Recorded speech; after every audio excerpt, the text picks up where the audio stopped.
So very interesting essays, one of which is your favorite subject on ratings agencies. You let off some steam there.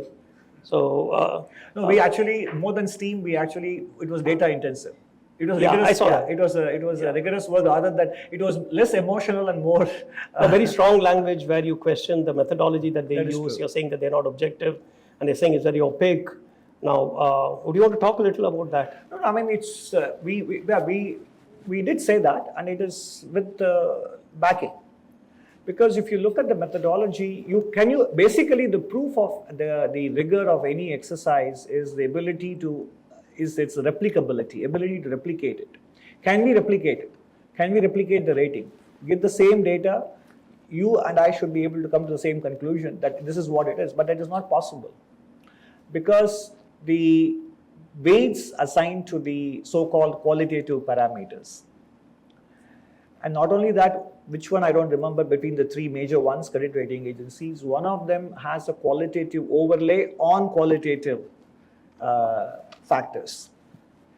And then what is the underlying source of those qualitative parameters, the information that they draw from? Are they from the countries that they assess?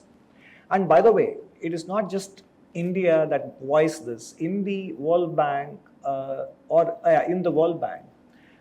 group of 11 executive directors who represent more than 90 countries, they actually had made the same point that some of the parameters which the credit rating agencies take from the World Bank's governance index, WGI, World Governance Index, were extremely problematic for the very reason that they are opaque and non-transparent, and the sources of information that go into that index are not drawn from the countries assessed. They are some think tanks or research bodies sitting in European countries, and that one particular agency, whatever they decide is their parameters, and the rating that they give goes into the World Governance Index, which in turn goes into the credit rating agency's qualitative rating. So the entire process is, you don't get to see what is it that they assess, they look at.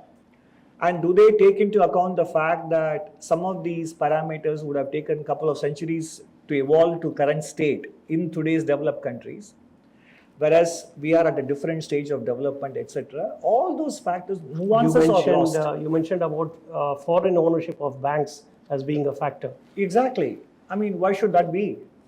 I mean,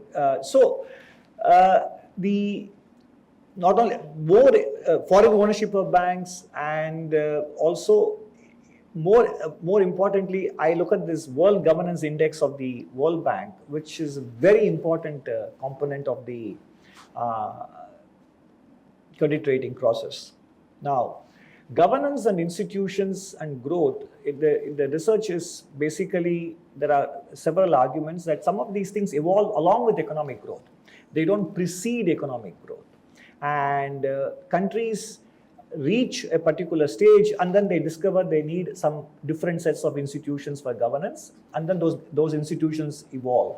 So for them to rate the developing countries of today on such governance frameworks and institutions, comparing them to today's developed countries, is just not the fair comparison. And in fact, I remember Hernando de Soto's book, The Mystery of Capital, which came out in 2003. And incidentally, since you mentioned that I wrote for businessline, I had a review of that book in businessline in one of my columns, The Mystery of Capital. And I still have that review with me. And he said, a justice of peace in the UK at that time could be bought for 6 pence and 2 chickens. So, it takes a certain time for some of these institutions to evolve. So for them to superimpose those parameters and same standards is, first of all, not correct. And assuming that you are doing it, at least be clear about what you are using, tell us what you are using, what you are looking at, then we will be able to comment on it, we'll be able to offer our perspectives, etc. So this oligopoly of these three institutions has to be, dismantled. Then there should be, the West talks about market economy and competition in every area, right? So this is an area that really can do with more competition. credit rating. It's good to see a pushback, strong pushback, data-based from Yeah. the government of India on this. But what are the hopes of reform on this front? We have been hearing this for a long time. So, like many things, this is a political economy question, one that involves a geopolitical economy, right? I mean, political economy questions don't have easy answers, and there are no set pathways.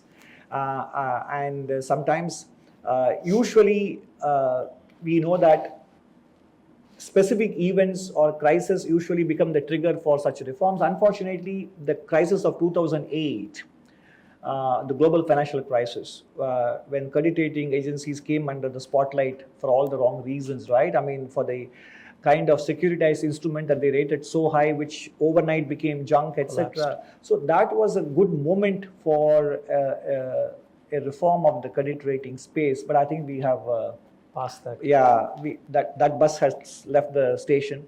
So we need to wait for another opportunity. But it is something that we need to keep talking about, and hopefully continue to push for changes.